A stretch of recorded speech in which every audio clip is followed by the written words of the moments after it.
ICC कड़ा action टी20 विश्वकप विदा है बांग्लादेश बदल खेल टीम जी दर्शक बंधु टी20 विश्वकप विदा है बांग्लादेश को नहीं बड़ निष्पत्ति शुणाइला आईसीसी चलित टी20 विश्वकप खेल ना बांग्लादेश स्थान में विश्वकप स्कटलैंड टीम सामिल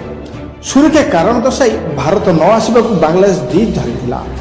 आईसीसी निष्पत्ति बांग्लादेश स्थान में खेल स्कटलैंड 2026 टी20 विश्वकप भारत और श्रीलंका द्वारा आयोजन करा बांग्लादेश 2026 विश्वकप अंशग्रहण करने को मना करिछि। बांग्लादेश भारत व्यतीत अन्य कौन देश में यार समस्त मैच खेलने को चाहूँगी फलस्वरूप आईसीसी यह अनुमति देवाक मना करिछि।